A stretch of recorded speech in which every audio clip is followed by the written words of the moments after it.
नमस्कार, मैं हूं सौरभ सचाना। आप देख रहे हैं देवास लाइव और आज हम आए हैं हाटपिपलिया से कांग्रेस के प्रत्याशी राजवीर सिंह जी बघेल के घर पर आए हुए और आज हम उनसे चर्चा करेंगे कि चुनावी मुद्दे क्या होंगे और क्या उनके वादे हैं। अगर जनता उनको विधायक बनाती है तो क्या क्या जनता को नया मिलेगा। भैया आपका स्वागत है। और जी हाटपिपलिया विधानसभा से आप भी वाकिफ रहे हैं, हम भी सभी वाकिफ रहे हैं। जी। विकास के नाम पर काफ़ी पिछड़ापन उसमें रहा है। हालांकि अब दावे हो रहे हैं कि बीजेपी की सरकार ने काफ़ी विकास किया है। किन मुद्दों को लेकर के आप इसमें जाएंगे? विकास किया होता तो दिखता ना वैसा। विकास 5 साल में को पूरे हाटपिपलिया विधानसभा क्षेत्र में पिछले जो 20 साल से भारतीय जनता पार्टी जी का शासन है। जी अब आप देखें ना तो एक कोई बड़ा स्वास्थ्य केंद्र आया, एक सीएम राइज स्कूल के अलावा कोई सी भी बड़ी उपलब्धि भारतीय जनता पार्टी की वहाँ नहीं रही। अब ये बोलना है पेयजल की व्यवस्था हमने करी, वो सेंट्रल गवर्नमेंट का प्रोजेक्ट था, वो पूरे मध्य प्रदेश में लागू हुआ है। पूरे मध्य प्रदेश में घर घर जल नल योजना पहुंच रही है।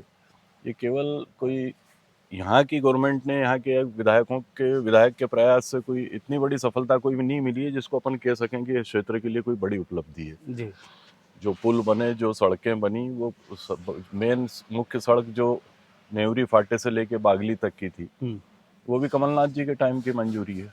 15 महीने की कांग्रेस शासनकाल में उन्होंने ही अप्रूवल दिया था उसका। पुल पुलिया सब उसी में निर्माणाधीन हुए। प्रधानमंत्री सड़क योजना में जो बने हैं वो भी उनका भी क्राइटेरिया है कि इतने हाँ टाइम में वो बनना ही बनना है, उनकी रिपेयर होना ही होना है। जी। वो क्राइटेरिया के तहत जो काम होना मतलब जो चाहिए विकास हो रहा है वो तो एक फ्लो एक के साथ हो रहा रूटीन, है, जो एक सभी जगह एक एक तरह का प्रोग्रेस, होता है। एक मतलब जो रूटीन का रहता है, हाँ प्रशासन शासन का जो नियम है उसके तहत हुए हैं। अब उसको विधायक जी अपनी गिनती में जोड़ रहे हैं। जी। अब वो जनता को बेवकूफ बनाने का तरीका है सीधा सीधा, तो बड़ा कोई अच्छा, डेवलपमेंट सर्वे नहीं। सर्वे भी कहते हैं कि कांग्रेस इस बार मजबूती से खड़ी हो रही है मध्य प्रदेश में। आपके ऊपर भी जिम्मेदारी बढ़ गई, तो इस विधानसभा के लिए कुछ अच्छे प्लान्स आपने किए हैं जो जनता के बीच में जब जाएंगे तो उनको बताएंगे?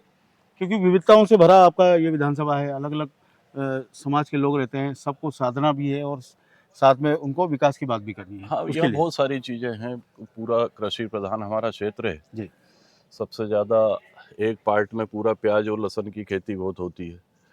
दूसरा पार्ट है वो गेहूँ चने के लिए काफ़ी प्रचलन है वहाँ पे। कहने का मतलब ये है कि ना तो स्टोरेज की क्षमता है, ना उनको ट्रांसपोर्टेशन की सुविधा है, और भाव में उनको परेशानी आ ही रही है। तो हमारा प्लानिंग ऐसा है कि हमने कमलनाथ जी से बात की थी कि प्याज स्टोरेज भंडारण के लिए प्रॉपर व्यवस्था की जाए। किसान रखता है अपने घरों में, ख़राब होता है, उसका बड़ा नुकसान होता है। जी विद्युत व्यवस्था इतनी ठप पड़ी है कि अभी भी गेहूं चने का सीजन है, कम से कम 200 ट्रांसफार्मर पूरे विधानसभा क्षेत्र में खराब पड़े होंगे, जले पड़े हैं या कहीं लगे नहीं है। 15-15 दिन से गाँवों में लाइट नहीं है। अब भाजपा एक तरफ करती है कि हम 24 घंटे में 10 घंटे लाइट दे रहे हैं, जबकि 8-8 दिन हो गए कि वो लाइट ही नहीं है। लोगों ने लहसुन लगा दी है, गेहूं लगा दिए हैं, पानी की बड़ी परेशानी। पहली प्राथमिकता तो हमारी ये रहेगी कि जो बेसिक्स हैं गाँव के, उसकी नीड्स है कि सबसे पहले इलेक्ट्रिसिटी मिले उसको। तो सबसे ज़्यादा काम मैं इलेक्ट्रिसिटी पे करना चाहूँगा, और दूसरा पेयजल पे। मतलब कृषि प्रधान होने की वजह से कृषि से संबंधित, किसानों से संबंधित ज़्यादा काम आप बहुत बहुत करेंगे। परेशानियाँ बहुत अच्छा, बात अगर किसानों की आई है तो 32 गांव की लैंड पूलिंग योजना भी अभी बीच में हो जी रही है। जी। इसके बारे में आपके क्या विचार है? और जो बीजेपी ने अभी बीच में निकाला था कि अब हम इसको निरस्त कर रहे हैं और ये योजना रहेगी नहीं, उसके विषय में आपका क्या कहना है? लैंड पुलिंग योजना जो 32 गांव में ये बोल रहे हैं कि हमने उसका प्रस्ताव ही नहीं करा, तो उसकी निरस्ती का ऑर्डर कैसे दें? जी मुख्यमंत्री ने निरस्त कर दी उसको। आप इतनी बड़ी चैनल के पत्रकार हैं, आप ये बताइए कि जब उसका प्रस्ताव ही अप्रूवल नहीं हुआ तो आपने किसानों को नोटिस कैसे जारी कर दी? जमीन एक्वायर करने के लिए क्या दावे आपत्ति आपने कैसे बुला ली? आप एक तरफ बोल रहे हो कि प्रस्ताव हुआ नहीं, अगर प्रस्ताव नहीं होता तो वहां तक प्रक्रिया पहुंची कैसे? काफी लंबे समय से वो प्रोसेस चल रहा था। पीथमपुर में भी आप देखें कि 10 साल पहले लैंड पूलिंग योजना आई थी, उसको निरस्त कर दिया था उस समय, तुरंत अभी लागू कर दिया उसको, आज से 2-3 महीने पहले। तो ये उस तरीके का ही देवास जिले में भी होना है। अगर कांग्रेस की गवर्नमेंट बनती है तो कमलनाथ जी ने सीधा प्रॉमिस किया, मैं 200 किसानों को लेके उनसे मिलने गया था, जी सब किसानों की उनसे बात करी, तो सभी किसानों को उन्होंने आश्वासन दिया है कि अगर हाटपिपलिया से कांग्रेस जीतती है और मध्य प्रदेश में कांग्रेस की सरकार बनती है तो लैंड पूलिंग योजना हम हटा देंगे, ख़त्म कर देंगे, क्योंकि मैं ये कृषि भूमि को व्यवसायिक में और उद्योगों को लिए देने के लिए के सख्त खिलाफ हूँ, ऐसा कमलनाथ जी का स्टेटमेंट था। तो हमारी पूरी कोशिश रहेगी, कोशिश के 100% अगर कांग्रेस वहाँ जीतती है कांग्रेस को मदद मिलती है, हमको मौका मिलता है, तो हम लैंड पुलिंग योजना पूरी तरीके से हालांकि समाप्त कई करेंगे। किसानों से जब हमने भी बात की तो वो जो मुआवजे वाला सिस्टम है उस पर राजी हैं, जी जो सरकार बढ़ा के मुआवजा देती है उस पर राजी है। लैंड पुलिंग में उनको शंका होती है कि ये पार्टनरशिप का सिस्टम उनको समझ में नहीं आता है। हाँ तो क्या, क्योंकि विकास हो रहा है तो विकास में क्षेत्र भी बढ़ता है, फैक्ट्रियाँ भी आती हैं सब, तो ज़मीन तो एक्वायर करनी होती है। इसके बारे में आपका क्या रुख रहेगा, क्योंकि क्या उनको बढ़ा कर के मुआवजा मिलना चाहिए ताकि वो हाँ, दूसरी जगह 100% हाईवेज में। और कमलनाथ जी ने जब वो ये हमको बताया था, उनसे जब चर्चा हुई थी कि हमने 4 लेन और हाईवे के लिए, जब सेंट्रल में वो मिनिस्टर थे, तो कोई 2013 में कोई भूमि अधिग्रहण एक्ट वो लेके आए थे। हुँ, वो भारतीय जनता पार्टी ने बोले लागू नहीं किया उसको। हुँ, तो बोले उस एक्ट में क्या कि जो गाइडलाइन है उससे 4 गुना मुआवजा है। हुँ, तो अगर गाइडलाइन से 4 गुना मुआवजा मिलता है, कृषक को अपने जमीन का उचित दाम मिलता है। अब 1 करोड़ रुपए बीघा की जमीन आप 10 लाख रुपए बीघा में ले रहे हो, तो कैसे दे बिल्कुल पाएगा? सही बात है। आइए भैया, अब ये तो लैंड पुलिंग बात हुई, लेकिन हमने सुना था कि आपके विधानसभा क्षेत्र में कोई बड़ा इंटरनेशनल एयरपोर्ट भी खुलने वाला था और उसके बाद फिर पता चला कि मंत्री ने मना कर दिया कि ऐसा कोई प्रस्ताव नहीं है।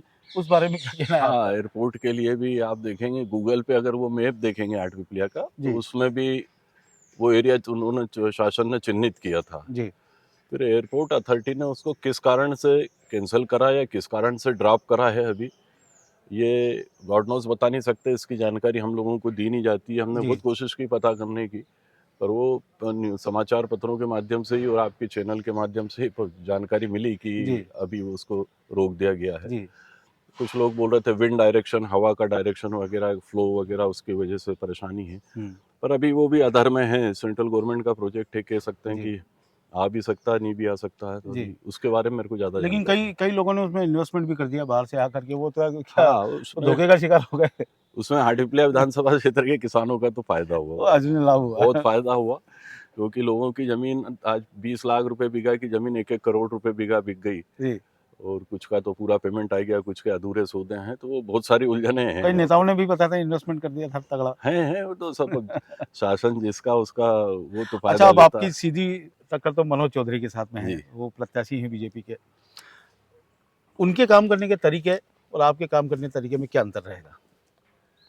देखिए, मेरा एक सीधा-सा ग्राउंड लेवल वाला स्टाइल है, और फादर भी शुरू से इसी चीज़ को पसंद करते थे। सोनकच्छ में भी मैं 4 बार अध्यक्ष रहा।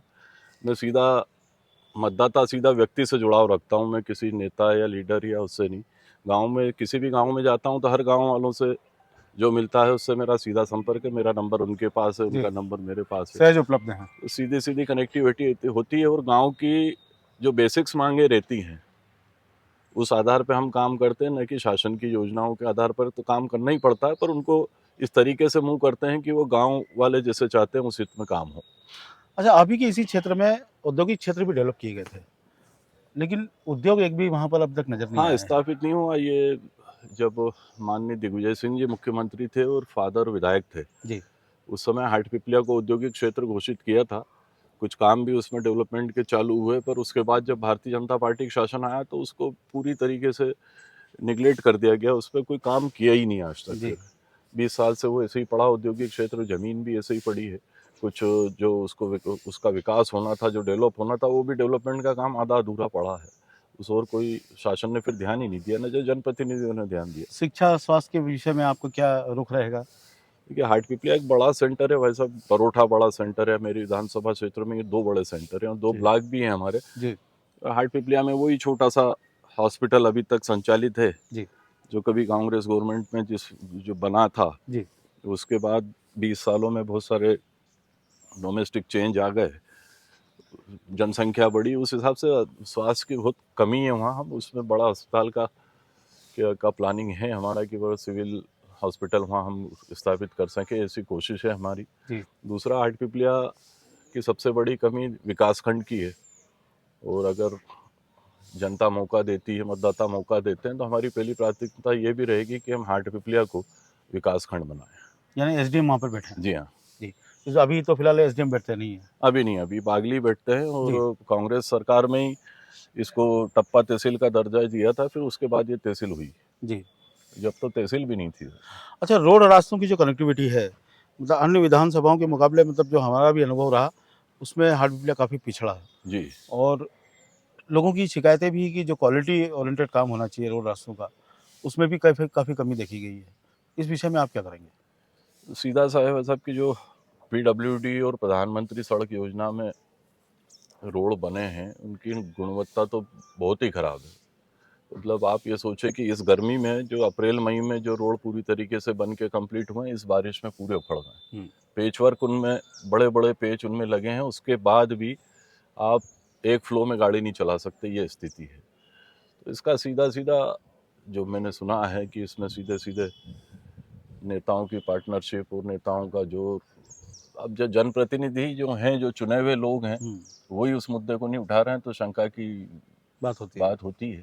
अच्छा, पुल भी बने थे जो मेन रोड पे नेवरी बागली रोड अलाइनमेंट ही पर, चेंज कर दी उनकी, और वो पुल भी 6-6 साल हो गए। 2 पुल बने हैं जी। हाटपिपलिया विधानसभा क्षेत्र में जो मुख्य रोड्स पे हैं, नेवरी फाटा से लेके जो बागली रोड जाता है, पीडब्ल्यूडी से उसको कमलनाथ जी ने मंजूर किया था, पीडब्ल्यूडी से वो रोड मंजूर हुआ, पर जब पुल निर्माण उसका स्टार्ट हुआ, जब बीजेपी गवर्नमेंट आ गई थी, उसका अलाइनमेंट ही चेंज कर दिया। आप देखेंगे वो पुल का जो डिजाइन है, जो टर्न दिया है पुल पे, वो मध्य प्रदेश में मैंने ऐसा पुल नहीं देखा था। एक उनके भाजपा नेता की जमीन थी, एक भाजपा नेता का मकान था, बचाने के लिए उसकी जमीन बचाने के लिए पूरा पुल टर्न कर दिया। हमने एसी से भी बात की, उसका विरोध भी किया, लिखित में भी हमने दिया, पर अब शासन प्रशासन है, उन्होंने उसका दुरुपयोग किया और वो किसी दिन बड़ी दुर्घटना की संभावना हो। अच्छा, कृषि प्रधान आपकी विधानसभा है और किसानों को सबसे ज़्यादा अभी जो समस्या आ रही है वो है कि उनकी फसल के सही दाम नहीं मिलते हैं। बिल्कुल। कांग्रेस की अगर सरकार आती है तो क्या योजना है इसको लेकर के? क्योंकि ये प्रदेश स्तर का मामला है, फिर भी लेकिन विधानसभा आपकी किसान। देखिए, आप जब जब कांग्रेस की गवर्नमेंट रही, जी। कभी किसानों को ये बात उठानी नहीं पड़ी, और कभी समर्थन मूल्य भी हमेशा कांग्रेस पार्टी ने इतना रखा कि उसके नीचे कभी भी अनाज नहीं बिका। अभी 2600 का वादा है शायद मेरे ख्याल में। अभी 2600 कमलनाथ जी ने घोषित किए हैं। जी। छत्तीसगढ़ सरकार में भी 3200 रुपये धान बघेल सरकार खरीद रही है। जी। तो कांग्रेस की ये पॉलिसी हमेशा रही है। अब देखिए कि आप प्याज जब किसान का निकल के खेत से बाहर आने वाला था और प्याज के भाव 20 से 25 रुपए केजी हुए थे, और अगर एक महीने के लिए प्याज निर्यात हो जाता तो वही प्याज 40 से 50 रुपए किलो में किसान बेच लेता। 50 एक महीने बाद आप 40% टैक्स लगा देते तो 90% किसान उसको बेच चुका होता। किसान को वही 20-22 रुपए 4 साल से वो प्याज में भी पिट रहा है। तो ये पॉलिसी गवर्नमेंट की ऐसी, अब जब जैसे गेहूं आपका मंडी में जब किसान का आने वाला था, उसी टाइम इन्होंने बाहर से सेंट्रल गवर्नमेंट ने गेहूं आयात कर लिया, गेहूं का रेट भी वहीं स्थिर हो गया। किसानों को तो कभी लाभ होने ही नहीं दिया इस गवर्नमेंट ने। बड़े बड़े व्यापारियों के पास जब उनके पास पूरा माल पहुंच के स्टॉक हो जाता है, उस समय रेट बढ़ते हैं, उस समय सारी पॉलिसीज ड्रॉप हो जाती है, व्यापारियों को फायदा होता है, किसान तो वहीं अपनी जगह पे है। तो कांग्रेस गवर्नमेंट की ये पॉलिसी हमेशा रही और आगे भी रहेगी कि जब किसान का फसल बेचने का समय आए तब ऐसी व्यवस्थाएं की जाएं, ऐसी नीतिगत निर्णय लिए जाएं ताकि किसानों को उचित अपने उसका। अच्छा, अब आते हैं शिक्षा और खेल के लिए। जी। शिक्षा के क्षेत्र में, अच्छा, खेल के लिए अगर बात करें तो उसका उल्लेख करना होगा, अमलाताज गांव में अच्छे नाविक हो गए हैं और उन्होंने एशियन गेम्स में भी भाग लिया और मेडल जीत के अपना नाम रोशन किया। बच्चों को अगर शिक्षा और खेल के जगत में अगर मौका मिलता है तो वो आगे तो बढ़ते ही हैं, वो प्रूव कर दिया है। इसके विषय में आपका क्या प्लान रहेगा? नहीं, वो मेरा भी प्लानिंग है। हमने यहाँ सोनकच्छ में भी, मैं नगर पालिका अध्यक्ष था जब माननीय सज्जन सिंह जी वर्मा से बोल के हमने 2 स्कूल हैं, दोनों स्कूल में ओपन जिम डलवाए और अखाड़ों को हमने अपडेट किया। सभी अखाड़ों को मैंने उनसे बात की वर्मा जी से, फिर उन्होंने सभी अखाड़ों में पैसा दिया, 11 अखाड़ों में पैसा दिया। और ग्रामीण क्षेत्र में भी जो अखाड़े हैं उसमें सज्जन वर्मा जी पैसा देते आए। और मेरा भी प्लानिंग यही है कि अगर मतदाता मौका देते हैं और मुझे ये इस लायक रहता हूँ तो हाटपिपलिया विधानसभा क्षेत्र में ग्राउंड भी डेवलप करेंगे, ओपन जिम और ओपन खेल जैसे कबड्डी वगैरह जो देशी खेल हैं गाँवों में अपनी पैटर्न पे खेले जाते हैं, उनके लिए सुविधाएं मुहैया कराएंगे। उनकी सीटें जो ग्राउंड पे लगती हैं, वॉलीबॉल के ग्राउंड्स हैं जो गांव के लोग आसानी से खेल सकते हैं, तो वो डेवलप करेंगे हम। अच्छा, शिक्षा में भी बच्चे आपके विधानसभा के सब बाहर पढ़ने जाते हैं और देवास जाते हैं, इंदौर चले जाते हैं। कोई ऐसा मूलभूत प्लानिंग है कि कोई बड़ा कॉलेज हो, साइंस कॉलेज टाइप का यहाँ पर हो, जिससे कम से कम ग्रेजुएशन वो यहाँ कर लें? वही सीएम राइज स्कूल, अब शासन का बड़ा नियम है, कांग्रेस गवर्नमेंट आती है और कुछ प्लानिंग भी आ सकते हैं। तो हाई सेकेंडरी स्कूल के अलावा हाटपिपलिया में भी ऐसी कोई, बरोठा जैसी जगह में भी स्कूल की कमी है, तो स्कूलों पे हमारा विशेष ध्यान रहेगा, स्कूल, सड़क और पानी। जी। तो ये थे राजवीर सिंह जी बघेल और चुनाव कैंपेनिंग में चल रहे हैं और अब उनकी दिनचर्या पूछ लेते हैं। दिनचर्या पूछना ज़रूरी है। आप कितना दिन भर मेहनत कर रहे हैं? सुबह कब निकल जाते हैं, कब तक आते हैं और कैसे आप काम कर रहे हैं इस समय? मैं 9 बजे निकलता हूँ सुबह, जी, मैं 6 बजे उठ जाता हूँ, जी, योगा वोगा और अपना दैनिक क्रियाओं से निवृत्त होके फिर 9 साढ़े 9 खाना खा के फिर निकल जाता हूँ। फिर रात को कोई नियम नहीं कब लौटना होता है, सब कार्यकर्ताओं के बीच में दिन कब गुजर जाता है पता ही नहीं लगता है, और काम धंधा खेती बाड़ी सबके टेंशन से मुक्त रहते हैं, बड़ा अच्छा लगता है क्षेत्र में घूम के। चलो आपको हमारी बहुत-बहुत शुभकामनाएँ। थे ये राजवीर सिंह बघेल और अब चुनाव कैंपेनिंग के लिए निकल रहे हैं, कैनवासिंग करेंगे और देखते हैं कि हाटपिपलिया विधानसभा की जनता इन पर कितना भरोसा जताती है और भरोसा जताती है, तो ये अपने मुद्दों पर कितने कायम रहते हैं। देवास लाइव के लिए सौरभ सचान।